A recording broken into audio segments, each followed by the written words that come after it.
They fired me for working two jobs, but they never bothered to ask what those two jobs actually were. 3 days later, their entire multi-billion-dollar financial system collapsed. Meanwhile, I was signing two new contracts at two different tables. When the court demanded they read the name of the agency where I supposedly moonlighted, the room went completely silent. It wasn't a competitor. My name is Luna Cruz. This wasn't just a termination. This was a demolition, and I was the one holding the charges. The Monday morning light was thin and gray, cutting sharp angles across the veneer table of Conference Room 4B.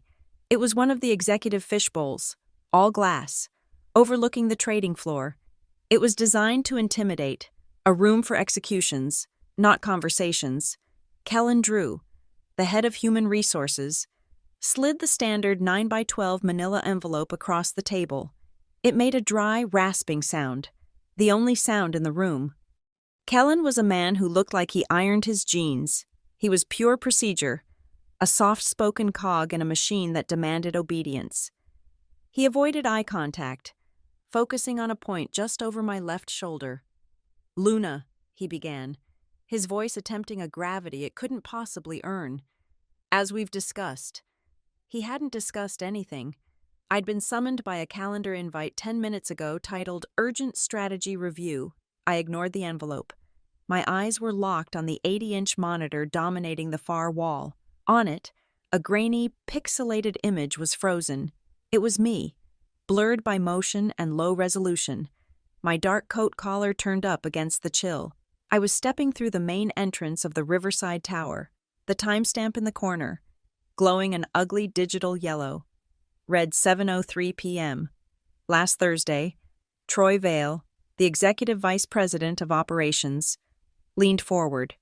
Troy was the opposite of Kellen. He wasn't soft. He was dangerously slick. He wore a suit that cost more than my first car, and he radiated an aggressive, predatory confidence. He lived for these moments. He clasped his manicured hands on the table, a smirk playing on his lips. "We don't tolerate moonlighting, Luna," he said, his voice smooth and laced with false disappointment, especially not with a direct competitor. "Riverside Tower, we know who's in that building." The accusation hung in the sterile, recycled air. Traitor, double agent. They thought they had me. They thought this was checkmate. The entire scene was a poorly written play. They'd found this single photo, this one blurry data point, and built an entire narrative of corporate espionage around it. They wanted it to be true. It justified the budget cuts. It justified freezing my headcount. It justified firing the one person who kept reminding them how fragile their entire infrastructure was. They expected tears. They expected denial. They definitely expected begging. Quantacore Financial Technologies ran on a toxic cocktail of overwork and manufactured loyalty. They expected me to break down, to apologize, to offer to quit the non-existent other job and rededicate myself to the QFT family. I gave them nothing. I didn't defend myself. I didn't ask a single question. I simply reached up, unclipped the lanyard from around my neck, the plastic ID badge, identifying me as Luna Cruz, lead security architect, clattered onto the table. The sound was sharp, definitive, cutting through the smug tension. "You're right, Troy," I said. My voice was calm, even, devoid of the emotion they were craving. I should focus on one position. The shift in the room was electric. Kellen's mouth opened slightly, his procedural script evaporating. Troy's smirk didn't vanish, but it tightened. His eyes narrowed. This wasn't in the flowchart. I wasn't fighting. I wasn't crying. I was agreeing. The prey wasn't running. It was just stopping. They had prepared for an execution, not a quiet resignation to the inevitable. They had no idea what was actually inevitable. "What?" Kellen stammered, looking at Troy for a cue. "I accept the termination," I said. I stood up, pushing my chair back in, a simple habit of tidiness they probably mistook for submission. "As for the transition, you don't need to worry. I'll make it easy." I looked directly at Troy. "Everything is documented in the knowledge base." This was, technically, the truth. Every protocol, Every patch, every complex architectural workaround I had single-handedly built over the last 3 years to keep their multi-billion-dollar platform from collapsing under its own weight was, in fact, documented. But it was a half-truth. It was a trap. The documentation was a fortress of my own design. It was dense, complex, and written for an architect with my exact level of system-wide clearance and institutional knowledge. It was utterly useless to a junior admin or, worse, to the outside contractors they would inevitably try to hire. They didn't understand. They thought the knowledge base was a magic book. They didn't realize it was written in a language only I could speak. They hadn't just fired their engineer. They had fired their translator. I saw a flash of pure panic in Troy's eyes, quickly masked. He knew, abstractly, what I did. He knew the system was fragile, but like all executives, he assumed the system just worked by magic and momentum. He never truly understood that the system was a house of cards, and I was the one person holding my breath. Kellen, flustered and back on script, pressed a button on the conference phone. "Security, we need an escort for Ms. Cruz from conference room 4B. A man in a navy blue blazer that was too tight in the shoulders appeared at the door. He had the bored, impassive face of someone who does this 3 times a week. He didn't look at me. The walk was the part I dreaded. The walk of shame. We stepped out of the conference room and onto the floor. The open plan office, a sea of gray cubicles and anxious faces, the sound of typing, the low hum of commerce, all of it stopped. A wave of silence followed us. I saw the faces. Sarah from compliance, who always asked about my weekend garden. Ben from integration, who I'd pulled an all-nighter with just 2 weeks ago to fix his bad code deployment. They stared, some with pity, which I hated, most with a kind of morbid, hungry curiosity. A few, the vultures, were already calculating. My dismissal was a vacuum, and nature abhors a vacuum. They were already wondering how to carve up my responsibilities, how my fall would be their ladder. I kept my head high. I kept my eyes fixed on the elevator bank. I was no longer one of them. I was a ghost, and they were the ones still trapped in the machine. As we passed the executive row, I looked up. High in his glass-walled corner office, the one that earned him the nickname the Zookeeper, stood Nate Corbin, my boss, the VP of Technology. Nate was the one who knew. He knew the warnings I'd given. He knew about the staffing requests I'd filed, the critical risks I'd flagged, the zero-day exploits I'd patched at 3 a.m. while he was asleep. He was the one who had patted me on the back last month, called me his rock star, and promised a budget increase that never materialized. He was standing by his window, holding a QFT-branded coffee mug, watching me be escorted out of the building. He didn't move. He didn't pick up his phone. He didn't step out to defend the single most critical asset in his entire department. He just watched, his expression unreadable, which was worse than anger. He had approved this. He had let Troy Vale, a man who thought Sequel injection was a new energy drink, fire the only person keeping the lights on. Nate's silence was the real termination letter. It wasn't business. It was pure, unadulterated cowardice. The security guard, now looking uncomfortable, pressed the button for the lobby. The elevator doors slid shut, encasing me in brushed steel and silence. My pocket vibrated. I pulled out my personal phone. A new text message. I didn't need to worry about my work phone. My access was likely cut before I even left the conference room. The message was from Ria Navarro. 2 p.m. as scheduled. Ria, my contact at Helion North, the competitor they thought I was working for, the job I was merely consulting for, on weekends, completely legally, reviewing architectural diagrams, the job QFTs ham-fisted.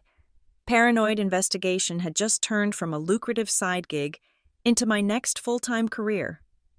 I stood in the descending elevator, the sterile QFT environment fading above me. The guard was looking at his shoes. My thumb moved across the screen, steady and cold. Still 2 p.m. And I can now accept the full-time offer. The elevator doors opened to the bright, noisy marble lobby. I didn't hand in my badge. I'd left it upstairs. I walked past the main security desk, pushed through the heavy glass revolving doors, and stepped out onto the sidewalk. The cold November air hit my face. It didn't feel like an ending. It felt like a timer starting. On paper, I was the lead security architect at Quanticore Financial Technologies. That title implies leadership. It implies a structure. It implies a team. On the official Human Resources organizational chart, my department had 5 positions. There was me, there was Michael, who transferred to risk analysis 18 months ago after a near breakdown. There was Sarah, who went on permanent medical leave 9 months ago, citing stress-induced vertigo, and there were 2 junior security analyst positions that had been frozen, then cut, during the last budget cycle. So, on paper, I led a team of 5. In reality, I was a team of 1. It started 3 years ago. The Optimization Initiative, that was the sanitized corporate term for the restructuring. It was a wave of synergy memos and right-sizing directives that swept through the company. Budgets were frozen, headcount was cut, attrition was not backfilled, but the work didn't disappear. The responsibilities didn't vanish. They just migrated. They consolidated. They flowed downhill until they found the person who wouldn't, or couldn't, let them fail. They flowed to me. I inherited the responsibilities of all 4 ghost employees. I was the architect, the analyst, the compliance auditor, and the 24/7 incident responder. I was the entire security apparatus for a multi-billion-dollar financial technology firm. I remember the call. It came at 2:17 in the morning on a Tuesday. The automated system alert was screaming a high-priority warning that I had custom-built, a warning the operations team routinely ignored. A 0-day exploit was being actively used against our primary authentication servers. It wasn't just a potential data leak. It was a threat to the integrity of the entire transaction ledger. I spent the next 6 hours, alone in my apartment, bathed in the blue light of my monitors. My blood ran cold with coffee and adrenaline. I was patching live code, manually purging compromised tokens, and rerouting core traffic, all while the digital intruders were actively trying to pivot deeper into the system. I was fighting a war with a team of hackers, and my only backup was a sleeping VP and an automated ticketing system.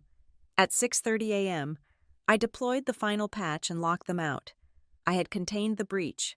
No customer data was stolen. No funds were lost.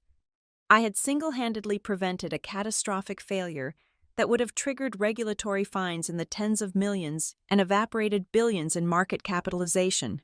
My reward, delivered 2 weeks later via interoffice mail, was a $500 gift card to a steakhouse. Nate Corbin, my VP, had dropped by my desk. "Incredible work on that incident. Luna," he said, tapping my monitor. "You're a star." Praise is cheaper than a paycheck. It's certainly cheaper than hiring a second engineer. This became the pattern. I would identify a critical vulnerability. I would write a detailed risk assessment, complete with remediation plans and, crucially, a request for additional staff. I would present it at the quarterly review. Nate would nod, looking impressed. Troy Vale would check his phone. My requests would be marked low priority. My warnings would be noted.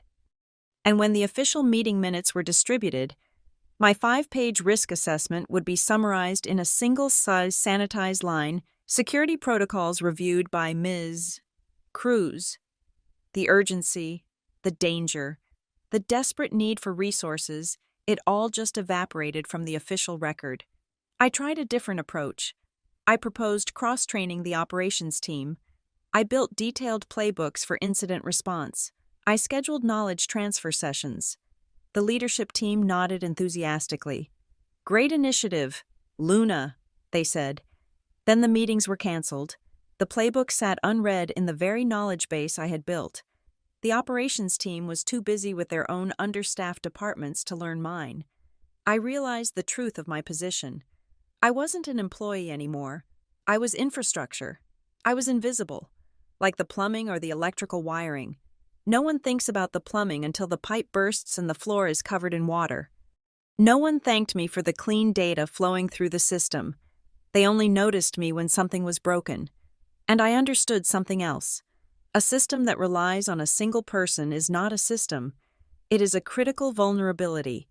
I had become QFT's single point of failure, and they were treating me like a disposable commodity. The door opened 6 weeks ago. I was attending the SecureTech Horizons conference, using my own vacation days and paying my own way. QFT's training budget had been the first victim of the optimization initiative. I gave a presentation. It was a passion project, a concept I had developed in my theoretical spare time. The adaptive threat lattice moving beyond the fortress model. It was about building security systems that were resilient, flexible, and decentralized systems that didn't have a single point of failure. After the talk, a woman approached me. She was sharp, with an intense, focused energy. She didn't small talk. "Ria Navarro," she said, handing me a card. "Head of Security, Helion North." Helion, a major player, not a direct competitor in QFT's niche market, but in the same universe. "Your lattice concept is brilliant," she said. "It's the way everyone should be thinking. You're wasted where you are." "I manage," I said. "We're building a new platform," she continued, ignoring my deflection. "I don't need another operator. I have a team of operators. I need someone to look at our blueprints and tell me where the monsters are. We need your perspective, purely advisory, no operations." The offer was clear. She wanted to hire me as a high-level consultant. It was a weekend gig. It involved reviewing architectural documents, theory crafting threat models, and offering guidance on security principles. It was perfectly legal. It did not violate my QFT employment agreement. It did not create a conflict of interest, and it involved absolutely no access to Helion's live systems. It was a chance to build something new, something right. It was a chance to be valued for my mind, not just my ability to patch holes at 3 a.m. I accepted. It was a lifeline. And for the last 8 weeks, I had spent my Saturdays in a conference room at Helion, designing the kind of resilient, robust security architecture I had begged QFT to let me build. This was the moonlighting they thought they had caught me doing. This was the betrayal Troy Vale had been so eager to prosecute. They saw a blurry photo of me entering a building, and their paranoia filled in the rest. They built a case on an assumption because it was easier than facing the truth that they had failed me, and in doing so, had set themselves up for an epic failure of their own. My advisory role at Helion North was clinically clean. For 8 weeks, it had been pure theory. Saturdays spent in a sterile, high-floor boardroom, whiteboarding architectural concepts and attack trees. I never touched a line of their live code. I never saw a customer database or a production server. I was a philosopher, not an operator. Ria Navarro was meticulous about the legal boundaries, and so was I. My employment agreement with QFT was specific about non-competes, and this advisory role, focused on high-level principles, didn't even brush the edges of that clause. It was legitimate, siloed, and paid well. Then came the photograph. Last Thursday evening, 7:03 p.m., it was me. All right, my coat collar turned up. Walking through the brightly lit glass doors of the Riverside Tower, QFT's investigation was a pathetic joke. They hadn't hired a private investigator. It was worse. It was panicked, internal paranoia, someone in accounting or sales, leaving late, must have seen my car in the garage, my license plate. They likely ran it through a parking validation log or just recognized my slightly battered Subaru. A quick, breathless email to HR. "Isn't that Luna's car? Do you know who else is in that building?" The ignorance of their conclusion was staggering. The Riverside Tower isn't Helion North headquarters. Helion North leases a single floor, Floor 14, the building directory, a massive digital display visible from the very lobby they saw me enter, lists 3 distinct and major organizations. Helion is one. The State Regional Banking Authority is another. And on the 22nd floor, a quiet, discreet brass plaque reads, "The Open Shield Trust." Kellen Drew and Troy Vale received that digital tip. For them, it was a gift. It was the justification they had been looking for, the perfect excuse to remove the problematic, expensive, and constantly warning them engineer. They didn't need to dig deeper. They didn't want to dig deeper. They had the photo. They knew Helion was in the building. A equals B, B equals C. Therefore, I was a traitor, a corporate spy, feeding QFT secrets to a competitor. They built their entire narrative, their entire legal justification for termination with cause, on that single, faulty assumption. It was a spectacular failure of due diligence. It was, in any legal sense, willful negligence. In that cold conference room, with the blurry photo of me on the monitor, they presented their evidence. They read the termination clause. They waited for my confession, for the breakdown. But they never, not once, asked the simple, critical question, Luna, what are the 2 jobs? They didn't ask why I was at Riverside Tower. They didn't ask who I was meeting. They told me what I had done, and they fired me for it. Here is the fact they overlooked, a fact that was sitting in my locked HR file, a file Kellen Drew clearly never read. I do have a second job. It's on my employment intake forms. It's on my tax returns. It's a role I was recruited for 2 years ago, one that Nate Corbin himself signed off on, likely without reading the paperwork beyond the signature line. I carry another ID card. It doesn't say Quanticore Financial Technologies. It identifies me as a Cyber Reserve Liaison for the State Office of Technology Incident Response. It's a part-time, on-call position.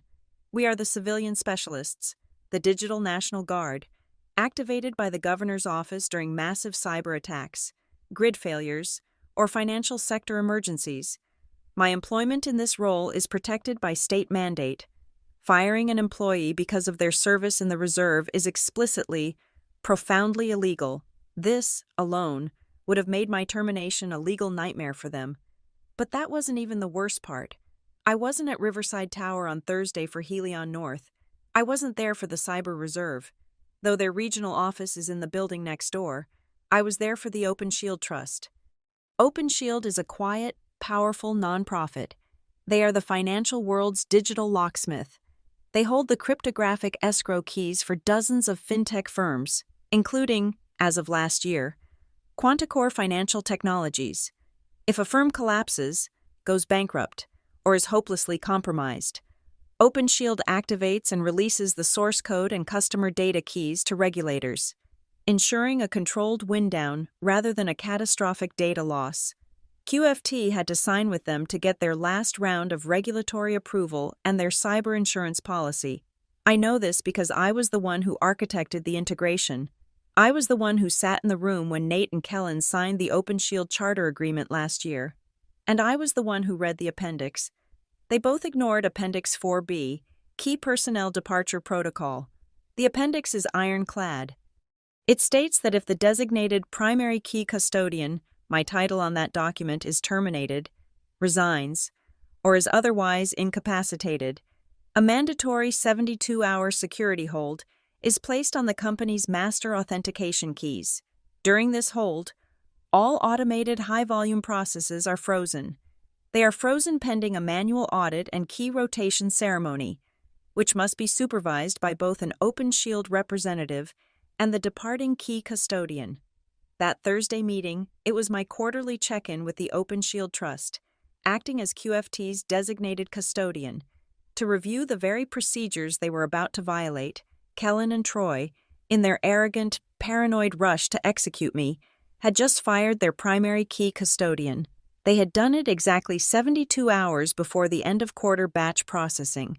This wasn't just some minor report. This was the largest, most critical automated event QFT ran. It reconciled billions of dollars in transactions, settled all institutional accounts, and processed all client dividends. It was a massive, complex operation that always required a manual authentication override at the start, an override protocol only I, as the key custodian, possessed. They thought they were firing a traitor on a Monday morning. What they actually did was pull the pin on a grenade, drop it at their own feet, and start a 3-day countdown to a complete, system-wide financial seizure. They had triggered the very security protocol I had helped design to prevent catastrophic, unregulated failure. And they had done it at the worst possible moment. As I walked out of the QFT lobby, my personal phone in my hand, the cold November air hitting my face, I wasn't just unemployed. I was a landmine that had just been stepped on. The timer was ticking. I hit send on the message to Ria Navarro. Starting Monday. My first day at Helion North was Monday. It was the same Monday that Quanticore Financial Technologies was beginning to seize.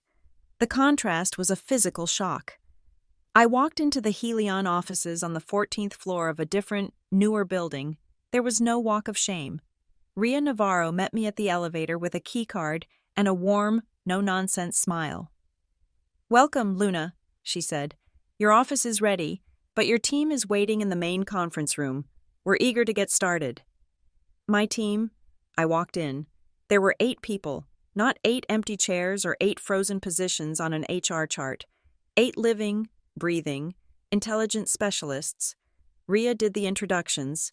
There was a lead infrastructure engineer, a data scientist, 2 senior security analysts who actually specialized in threat hunting, a compliance expert, a project manager, and 2 junior engineers who looked sharp, alert, and most importantly, supported.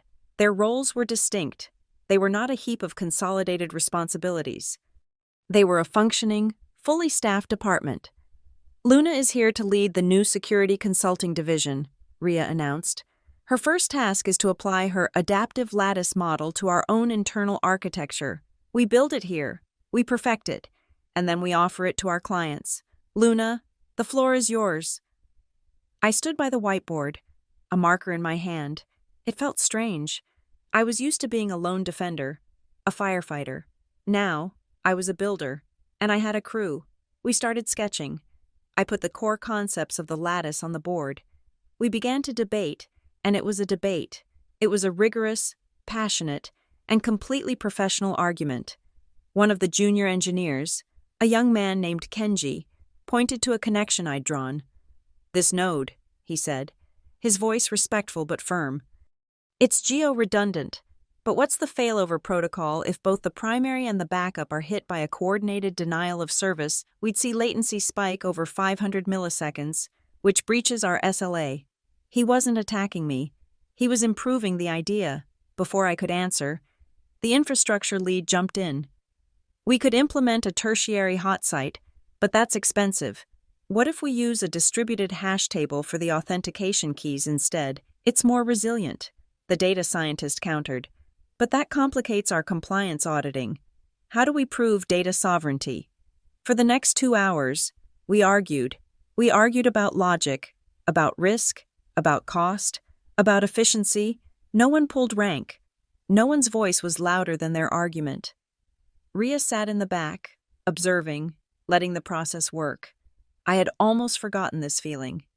This was what it was like to be in a room full of professionals who were all pulling in the same direction, whose egos were secondary to the quality of the work. We were outlining a mesh of fail-safes. The entire design philosophy was built on one principle: no single point of failure, no single server, no single data center, and no single person could ever bring the system down. The irony was so thick it was suffocating, because across town, the single point of failure they had just fired was watching her old world begin to tear itself apart at the seams. At Quanticore Financial Technologies, the 72-hour OpenShield hold was in full effect. At 9 a.m. Monday, the first automated batch jobs of the week tried to run. They tried to authenticate. They tried to access the master keys. The system responded exactly as I had designed it to. Error 403, key escrow, manual override required. The operations team, the ones who had ignored my training sessions, would have seen the alert. They would have classified it as one of Luna's weird alerts and tried to run the job manually. Access denied. The first small pebbles were rolling. By Tuesday morning, it was an avalanche. The logs from the thousands of failed Monday jobs had swollen, consuming all available disk space on the primary logging servers. The transaction queues, which had never been cleared, were now hopelessly clogged. Nothing from Monday had settled. Now, Tuesday's new transactions were pouring in. They hit the choked queues. They tried to authenticate against the frozen master keys. The system, starved of its core permissions, was beginning to seize. Service-level agreements, the sacred, multi-million-dollar promises QFT made to its institutional clients were being breached, one by one. The failure cascaded, just as I had warned Nate it would. It moved from the back-end batch processing to the live, customer-facing transaction layer. Customers trying to log into their accounts saw a spinning wheel of death. Wires that were supposed to be sent were stuck on pending. Trades that should have executed at market open were unconfirmed. QFT was, in real time, ceasing to be a financial technology company and was becoming a digital paperweight. My personal phone, sitting on the polished Helion conference table, began to vibrate. It was a text from Ben, the integration guy. "Hey, weird auth config error. Any ideas? We're seeing a 403 on the master keys." I looked at the text. I looked at the whiteboard, now covered in brilliant, collaborative design. I silenced my phone. An hour later, a call from a QFT desk number I didn't recognize. I let it go to voicemail. Then another text. This one from a frantic-sounding junior admin. "Critical incident. P0. All transactions failing. Nate can't find manual override docs. PLS call." The calls became a stream, panicked, desperate.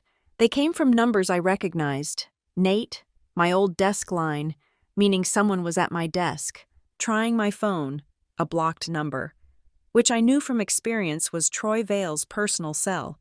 The phone buzzed so violently it rattled on the table. Rhea looked over, an eyebrow raised. "Old business," I said. "It can wait." One call. From Nate. I picked up. I had to. His voice was a tight, high-pitched squeak. "Luna, thank God what's going on. The system is completely locked. We can't. OpenShield is saying something about a keyhold. We can't find the override. We need you, right now." I stood up and walked to the window of the conference room. I looked out over the city. I could see the QFT building, a gray monolith in the distance. "I'm sorry, Nate," I said, my voice perfectly level, cold and clear. "I'm focusing on one position now." I hung up. I then blocked his number, Troy's number, and every QFT exchange number I had memorized. Rhea walked over to me, holding a cup of coffee. She didn't ask about the call. She just gestured to the whiteboard. "This is brilliant," she said. "I just came from finance. They've approved the full budget for the prototype, all 12 of the Phase 1 servers and the 4 new engineering hires you requested." She smiled. "You asked for it. You justified it. And you got it. I trust you. Just let me know what you need." She checked in. She didn't micromanage. My phone gave one last, desperate buzz from an unknown number before I switched it to Do Not Disturb. A part of me, the part that had run on caffeine and adrenaline for 3 years, felt a sharp sting of guilt. I thought of Sarah in compliance, who was just a good person trying to do her job. I thought of the junior admin, who was probably terrified, being screamed at by Troy Vale. They were innocent.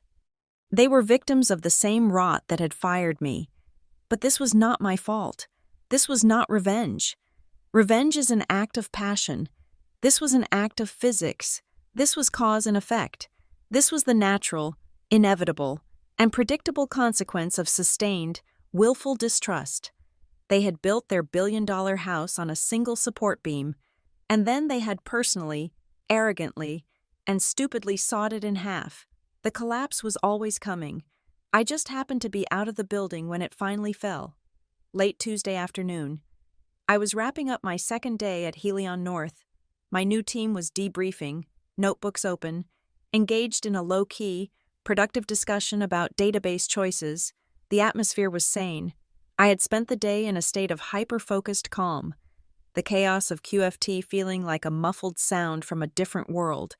My Do Not Disturb setting had silenced my phone, but my laptop was open. A single email notification pinged on my personal account. Slipping past the filters, it was from Nate Corbin. The subject line was simply, "Name your price." I clicked it. The desperation vibrated off the text. "Luna, I am begging you. This is out of control. The board is involved. Troy has been..." Sidelined. We know you're angry. You have every right.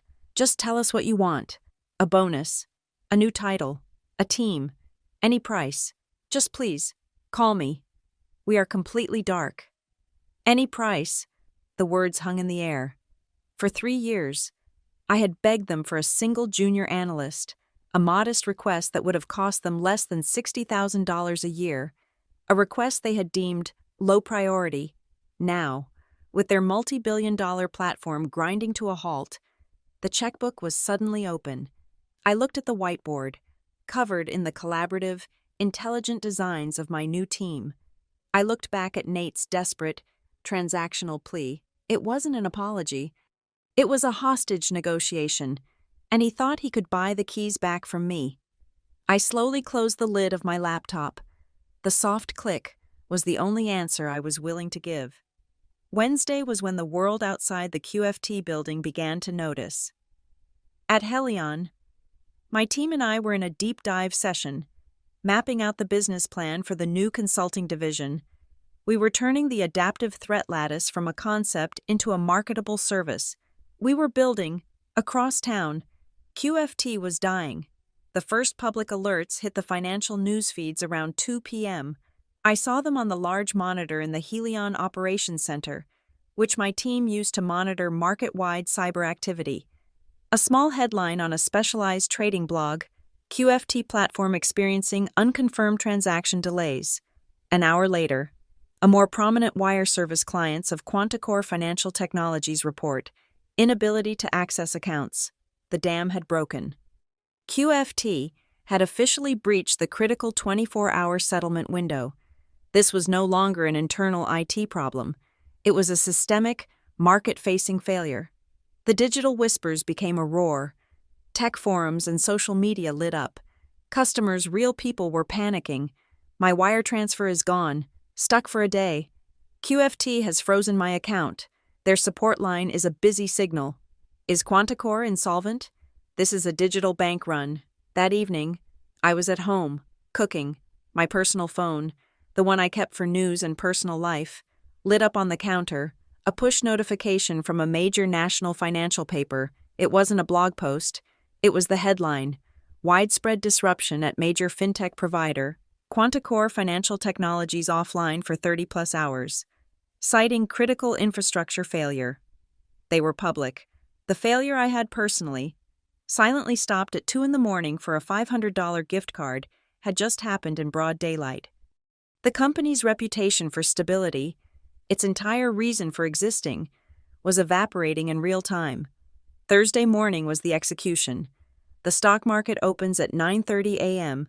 at Helion. My team and I gathered in the operations center, coffee in hand. We all watched the main board. The QFT ticker symbol, QCOR, was all anyone was watching. It didn't dip. It fell off a cliff. It gapped down at the opening bell, instantly shedding 10% of its value. Then 15. The analysts on the financial news channels, who had been speculating wildly all morning, were now shouting, "This is not a technical glitch. This is a crisis of confidence. We're getting word that regulators are launching an immediate, full-scale investigation into QFT's operational resilience and data integrity. Where is their disaster recovery? This is a complete compliance failure." At 9:47 a.m., trading on QCOR was automatically halted to stop the panic. When it resumed 10 minutes later, the floor fell out. It stabilized. Finally, at a loss of nearly 40%, 40% of their market capitalization, billions of dollars, wiped off the books in under an hour. My phone, which I had briefly taken off Do Not Disturb, out of a morbid curiosity, lit up with a backlog of messages. The panic had now reached the architects of my dismissal. The first was a text from Kellen Drew. The HR man, Luna. "This is Kellen. Please be advised. Our legal team is reviewing the circumstances of your termination. It's possible the action was hasty. Please call me at your earliest convenience to discuss reinstatement." Hasty, as if he had used the wrong font on a company memo. Not detonated a financial instrument. The second text was from Troy Vale, the man who had smirked at me while he slid the envelope across the table. His message was shorter, more arrogant. It was pure Troy, double whatever they are paying. I stared at the two messages. I waited for the surge of triumph. I waited for the feeling of righteous, victorious anger. It never came. I just felt hollow. It was the same bone-deep exhaustion I had felt at QFT. But this time, it was mixed with a profound, empty sadness. This wasn't a victory. It was just a post-mortem. They were the same men, petty and blind, still believing this was about money or status. They hadn't learned a single thing. They were just trying to plug the hole in their sinking ship with cash. I didn't reply. I didn't save the messages as trophies. I just held my thumb over Kellen's name and pressed delete. Then I did the same for Troy. I blocked both their numbers permanently and put my phone back on silent. I turned away from the monitor showing the QFT stock burning. My real work was waiting. I walked back into the main conference room. Rhea and my new team were waiting. We weren't looking at the news. We were looking at our own whiteboard. We were finalizing the charter for the Helion Security Consulting Division. We were turning my intellectual property, the Lattice, into a high-margin product. We were productizing resilience, and we were discussing, as our first case study, the very thing happening across town. The core failure wasn't technical. Kenji, my new junior engineer, said, pointing to the timeline of QFT's collapse. It was human. They had a single point of failure in their org chart. Not just their servers. Our product has to address that. He was right. I looked at the 8 brilliant, supported professionals in the room. I looked at the approved budget for 4 more. This was the answer. This was the end of the game. I finally understood.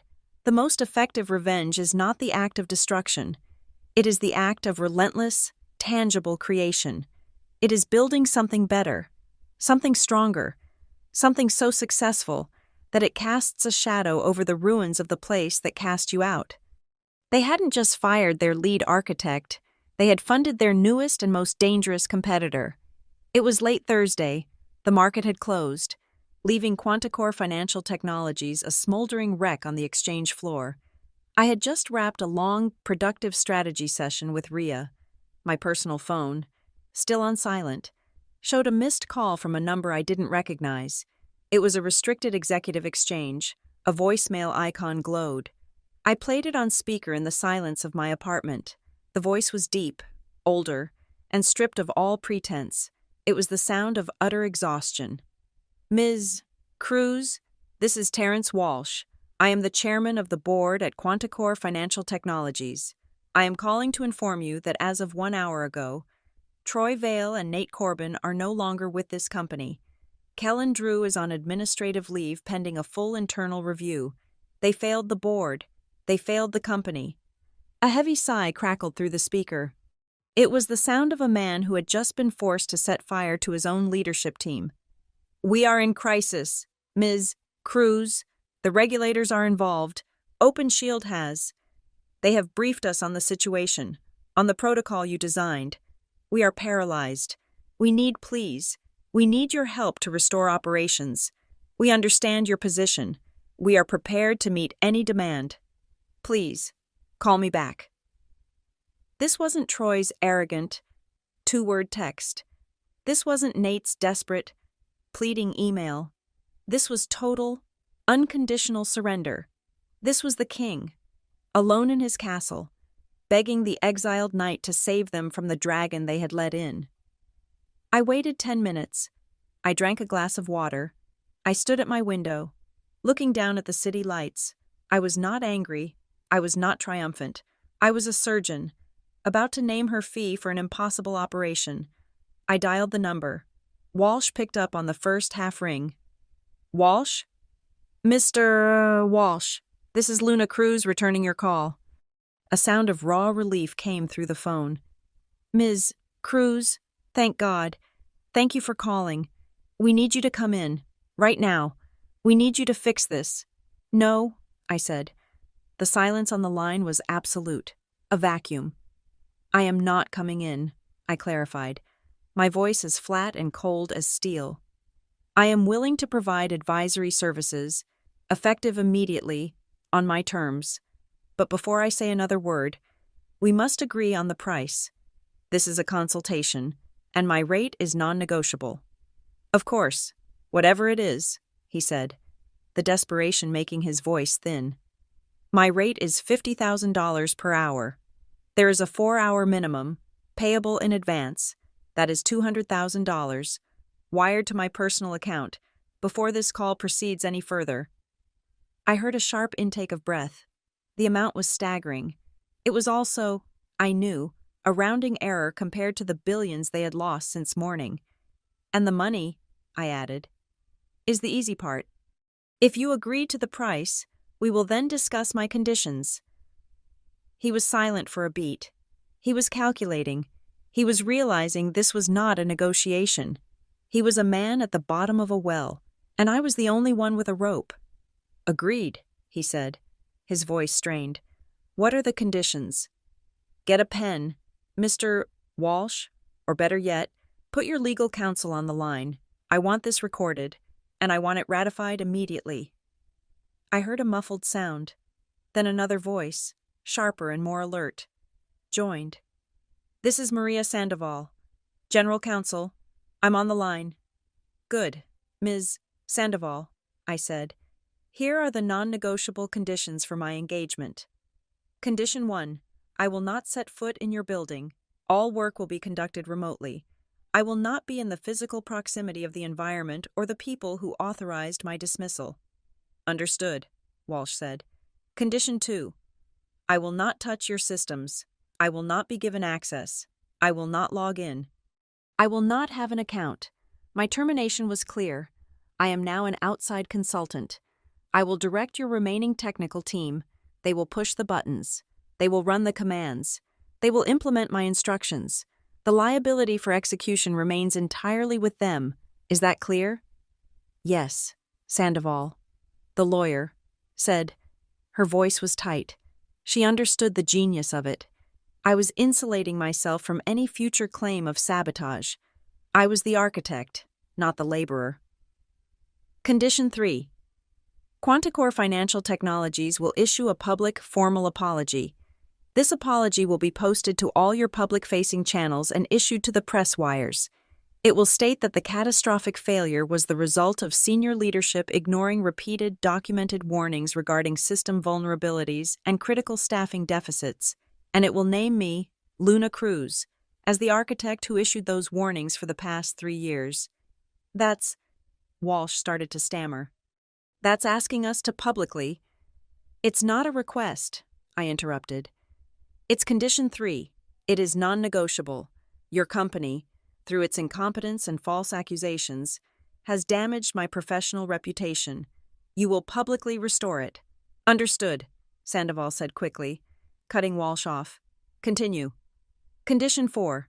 You will authorize an immediate severance package of 6 months' pay for every member of the technology and operations staff who was let go or whose position was eliminated during the optimization initiative over the last 2 years.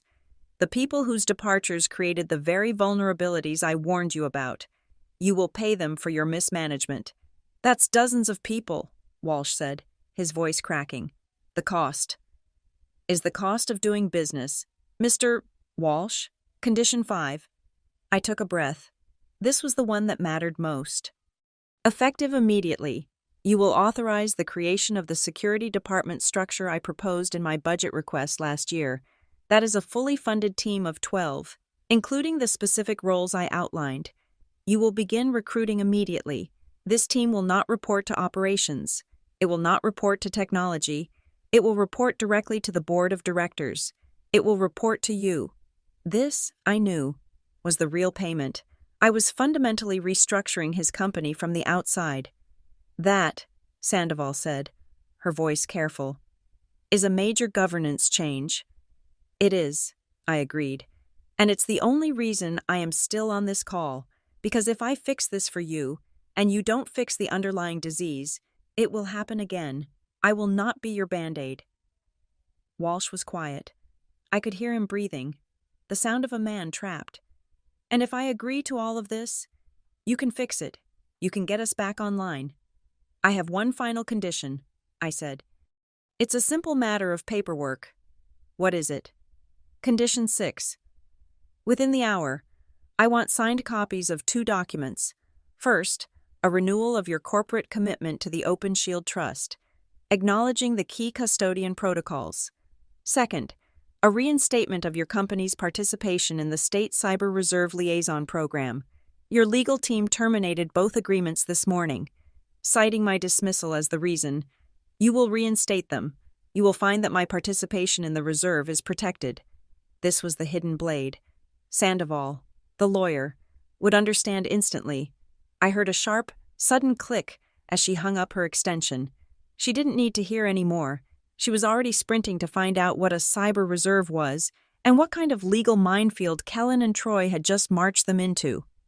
Walsh was alone on the line again. He sounded defeated.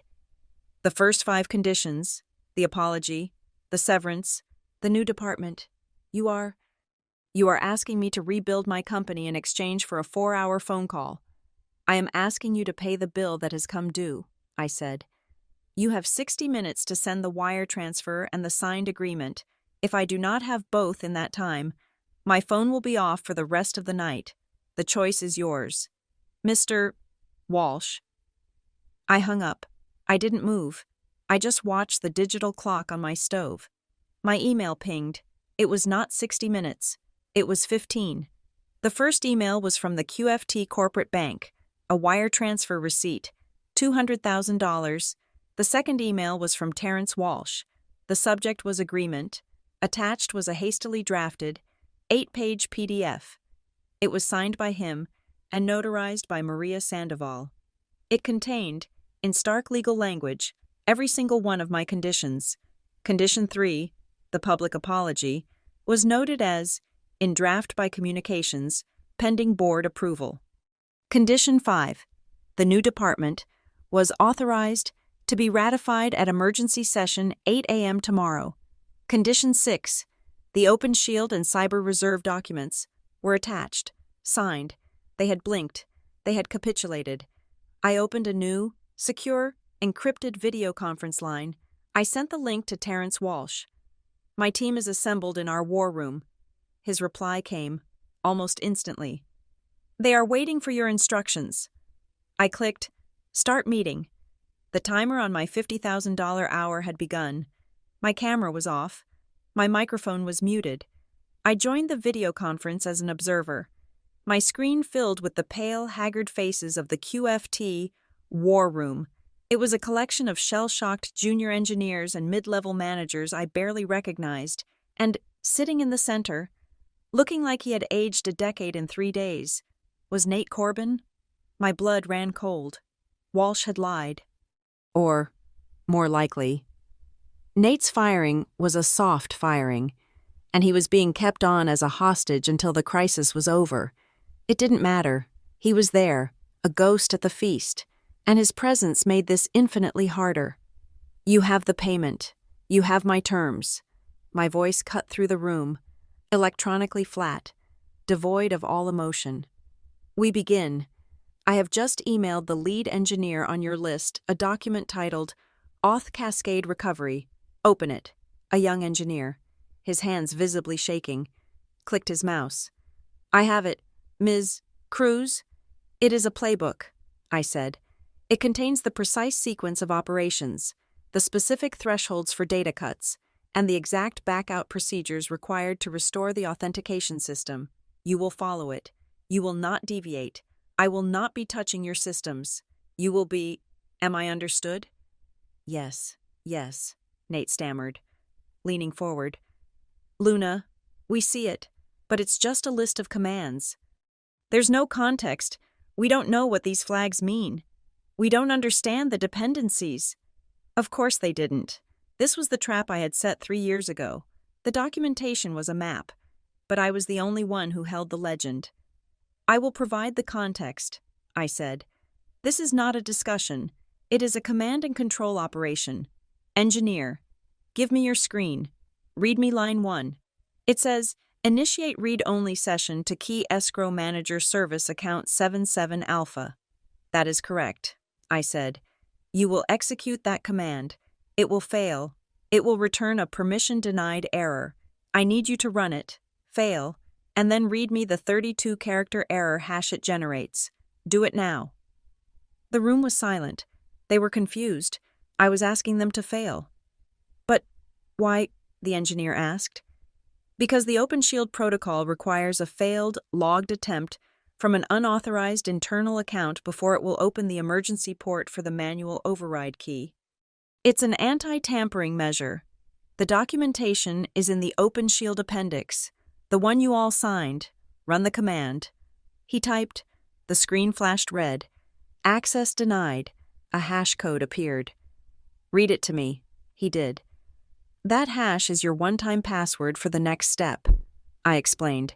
"It proves you are acting under duress. Now, proceed to line 2. You will now open a secure shell to the primary authentication gateway." For 4 hours, this was the rhythm. It was a brutal, relentless, high-stakes instructional. I was a remote control brain, operating a dozen pairs of hands that did not understand what they were doing. "Stop," I barked. At one point, the engineer froze. "You were about to execute that command against the production database, not the staging ledger. You missed a parameter. Read line 24 again, slowly." "I'm sorry," he stammered. "Do not be sorry. Be accurate. You are currently holding billions of dollars of unprocessed transactions. Sorry does not fix a corrupted ledger. Rerun the command with the correct flag." They were drowning. The layered complexity I had managed alone was now revealed to them, and it was a Lovecraftian monster. They were seeing the raw, unshielded guts of the machine for the first time. "Why is the batch queue purging the wrong data set?" one manager demanded, his voice cracking with panic as he watched a log scroll. "It's not," I said, my voice tired. "It's purging the corrupted log files from Tuesday, which you let overfill the primary disk. The system is cleaning up your mess before it can process the real data. Let it work." At the 2-hour mark, in a brief moment while we waited for a server to reboot, Nate Corbin unmuted his microphone. His face was ashen. "Luna," he said, his voice thick.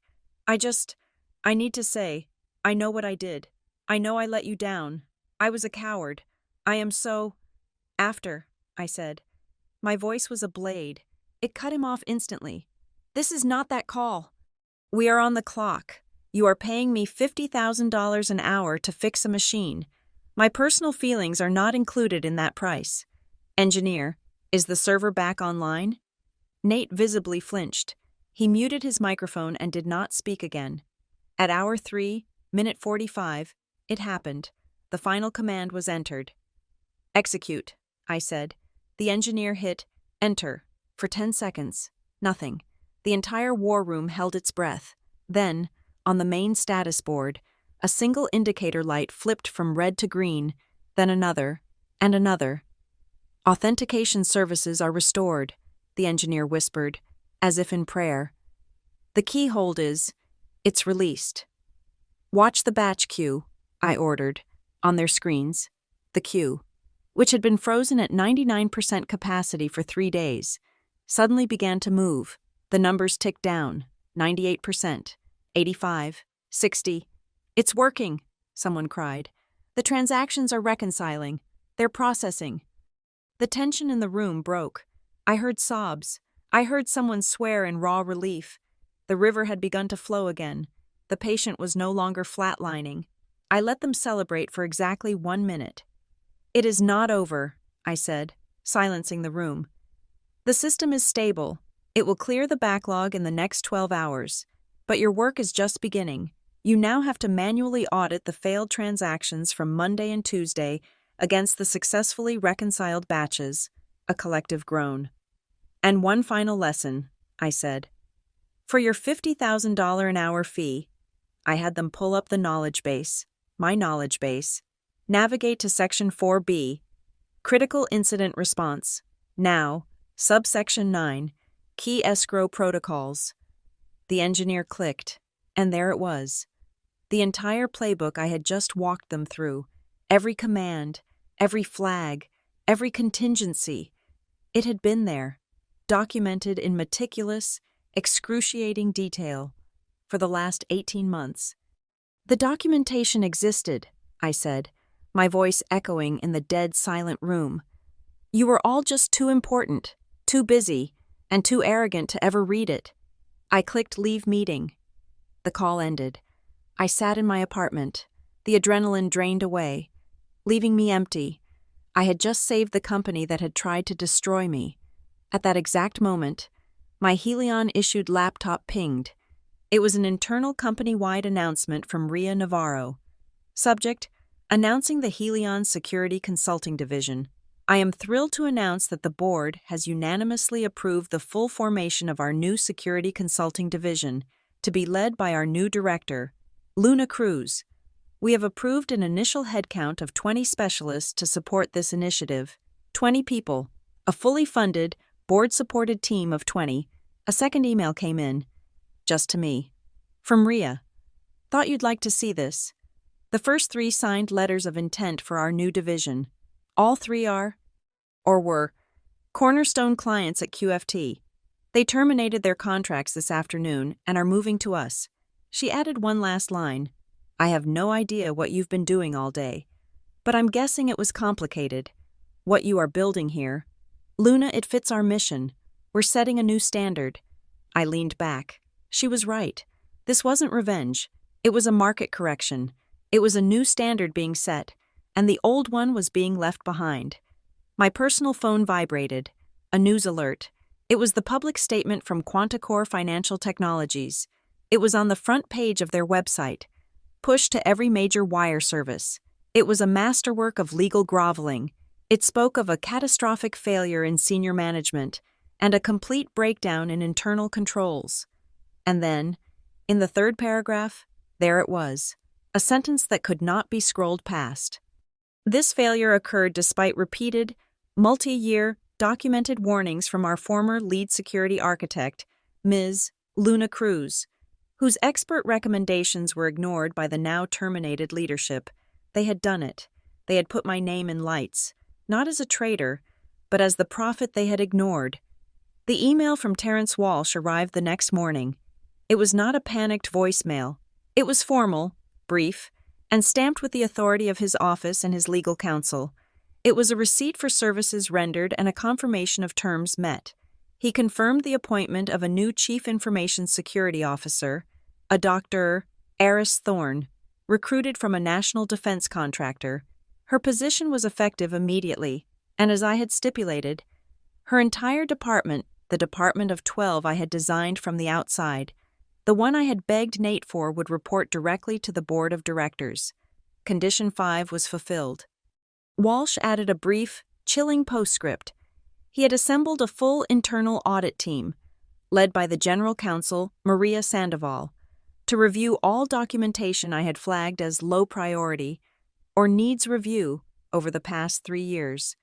We have, in the last 12 hours, he wrote, already identified 17 other critical-level vulnerabilities that were never escalated by Mr. Corbin or Mr. Vale. The board is deeply indebted to you for your documentation and your consultation. 17 other time bombs, just like the OpenShield protocol, left to rot in a ticketing queue. My warnings had not just been ignored, they had been actively buried, and now, the new leadership was digging up the bodies. The market did not simply forgive. My 4-hour, $200,000 consultation had stopped the bleeding, but the patient was permanently scarred. QFT's stock stabilized, but it remained down, a stubborn 30% lower than it had been the week before. Billions in value, incinerated by arrogance and neglect. Their clients, realizing their money was being held in a house of cards, were fleeing in droves. Regulators were crawling all over them. The trust, the only real currency in finance, was gone. Weeks later, I stood on the main stage of the SecureTech Horizons conference. The lighting was warm, the auditorium packed.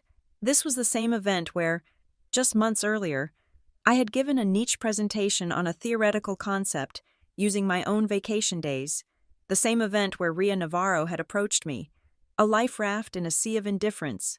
Today, I was the keynote speaker. The introduction on the massive screen behind me did not identify me as a star or a rock star. It read, simply Luna Cruz, Director, Helion Security Consulting. I scanned the front rows. The room was full of industry leaders, journalists, and competitors, all here to listen to the woman at the center of the financial world's biggest implosion and recovery story. And then I saw them, sitting in the third row. Center. Nate Corbin. He looked hollowed out, his VP title stripped away. He was just an attendee, his badge generic. Beside him, a sharp, imposing woman with intelligent, assessing eyes watched me intently. I knew, instantly, this was Dr. Eris Thorne, the new CISO of Quanticore Financial Technologies. They had come together, Nate, the ghost of the old regime, and Dr. Thorne, the architect of the new. They had come to listen to the woman whose warnings he had buried and whose job she had inherited. My presentation was titled, Human Infrastructure, the Anti-Single Point of Failure. I talked about resilience, not just in code, but in culture. I talked about the danger of bus factors, how many people need to be hit by a bus for your company to fail. I talked about the catastrophic cost of viewing your most critical technical staff as disposable commodities. I talked about documentation as a living contract, not a corporate archive. I never mentioned QFT by name. I didn't have to. Every single person in that room knew exactly what I was talking about. When I finished, there was a moment of silence, and then applause. During the QA, a microphone was passed to the third row. Dr. Thorne stood. Her voice was clear and carried through the auditorium, precise and strong. Ms. Cruz, Dr. Eris Thorne, CISO at Quanticore. A murmur went through the room. I have spent the last month, she continued, reviewing the knowledge base and architectural documents you left behind at our organization. She paused, looking directly at me, a professional acknowledging another. They are excellent, truly remarkable work, a masterclass in foresight and structural integrity. She sat down. The microphone was passed to Nate. He remained seated. He leaned forward, his face pale. He added, his voice barely a whisper, but the sensitive microphone picked it up and broadcast it to the entire room. Once we were finally forced to read them, the admission hung in the air. It was a confession. It was an epitaph. I looked at Dr. Thorne, then at Nate. I smiled. It was not a smile of warmth or forgiveness. It was the cold, hard smile of a fact. Proven. Thank you. Dr. Thorne, your acknowledgement means a great deal, and thank you. Nate. I let my gaze sweep across the audience, letting the lesson land. It just proves that some lessons, no matter how well documented, can only be truly understood through their consequences. Rhea met me backstage as I walked off, handing me a bottle of water. Her eyes were bright. They just signed the 5th contract, she said quietly, her voice buzzing with energy. Another major asset manager just flipped from QFT, citing loss of confidence. Our new consulting division is already in profit. Luna, you haven't just built a team, you've built an alternative. Back at the Helion offices, my team of 20 was already integrating the lesson. We were developing our new client intake protocols. We had elevated the principle of people as a single point of failure from a theoretical danger into a core training module. It was no longer just about servers. It was about succession planning, mandatory cross-training, and documentation treated as a sacred text. We were building a culture where no one was simultaneously indispensable and disposable. I sat at my new desk. It was a real corner office with a view of the city skyline, not a parking garage. The first retainer agreement for a new, major client sat in front of me. It wasn't a $50,000 an hour panic call. It was a multi-year, multi-million-dollar contract to build their security architecture from the ground up. The first document I signed for them, as the new director, was not a patch for a zero-day exploit. It was the activation order for an OpenShield readiness audit. It was the first step for every new client we took on. We would ensure their keys were secure, we would ensure their protocols were read, and we would ensure their people were heard. I was no longer putting out fires. I was building fireproof houses. The whispers started about a week after I sent the invoice for my $200,000 consultation. The remnants of QFT's old legal team, the ones who had served Troy Vale, began circulating a new narrative. They were facing shareholder lawsuits and regulatory fines that would run into the hundreds of millions, and they needed a scapegoat. Their new story was that the failure was not incompetence, it was sabotage. I was, they suggested, a disgruntled employee who had intentionally triggered the Open Shield protocol. They claimed I had deliberately withheld the recovery instructions to extort the company and inflict maximum damage before leaving for a competitor. This narrative forced the hand of the State Financial Regulatory Commission. They convened a formal hearing. This was not a trial, but it felt heavier.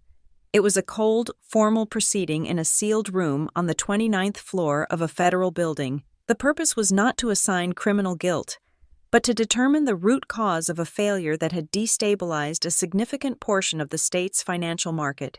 The room was paneled in dark, imposing wood. At the head of the long table sat the three commissioners, led by a formidable woman named Director Chen. On one side sat QFT's new delegation, Terrence Walsh, looking grim, Dr. Eris Thorne, their new CISO, watching me with analytical curiosity, and their general counsel, Maria Sandoval, and, at the end of their table, looking pale and diminished, was Kellen Drew. He had been brought from his administrative leave to testify on the exact procedure of my termination. On the other side of the table sat only me and my current employer, Ria Navarro.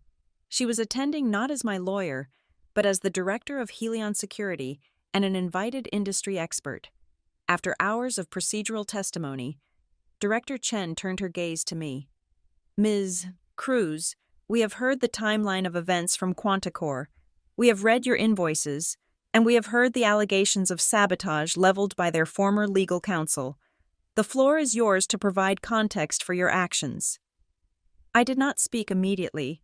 Instead, I reached into my briefcase. Director Chen, before I provide context, I would like to make a formal opening statement to clarify the facts of my employment. Proceed, she said. I placed my old, deactivated QFT employee badge on the polished table.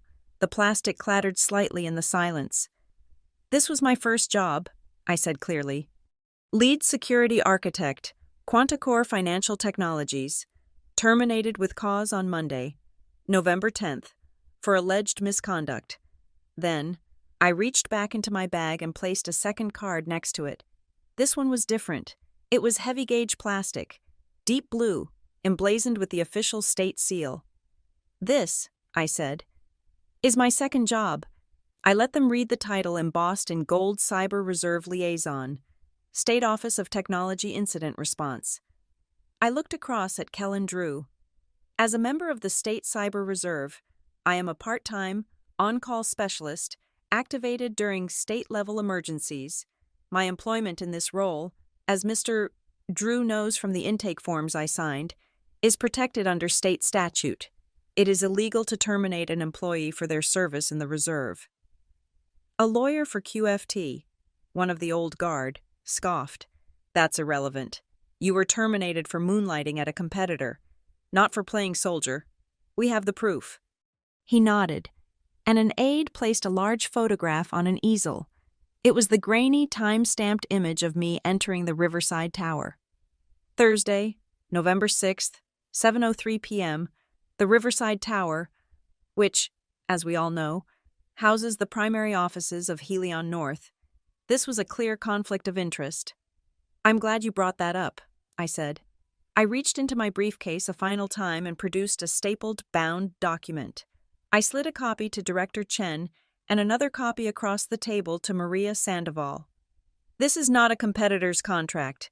These are the official notarized meeting minutes from the Open Shield Trust, dated Thursday, November 6th, the meeting that your photograph so helpfully documented. Sandoval's eyes scanned the first page, and I saw her jaw tighten. Dr. Thorne leaned over to read it, her expression shifting from curiosity to sharp, focused understanding.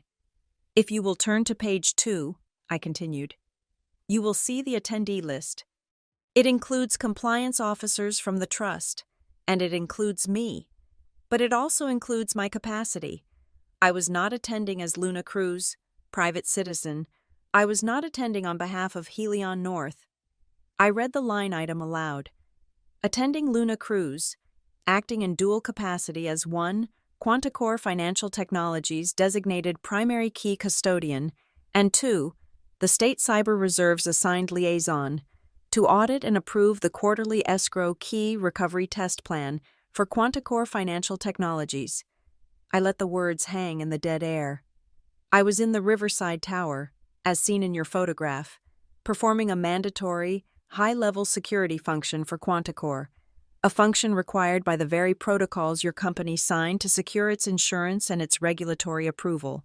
The meeting was with the nonprofit that holds your master keys, a meeting Mr. Nate Corbin was scheduled to attend but canceled at the last minute, forcing me to go in his place. I looked from Kellen Drew to Terrence Walsh, and then finally to Director Chen. I was fired for working 2 jobs. My employers, in their rush to judgment, never bothered to ask me what those 2 jobs actually were. They accused me of working for a competitor, a fact they could have disproven with a single phone call to the Open Shield Trust. They accused me of betraying them, when I was, in fact, at that very moment, acting to protect their most critical assets. The silence in the room was absolute. It was the sound of a legal case, an entire narrative dissolving into mist. Director Chen looked up from the minutes. Her voice was ice. Ms. Sandoval, Mr. Walsh, can you confirm for this commission that Quanticore Financial Technologies is a signatory to the Open Shield Trust Charter? Maria Sandoval could barely speak. Yes, Director, we are. And are you, Chen continued, also a participant in the State Cyber Reserve Liaison Program, which protects the employment of its members?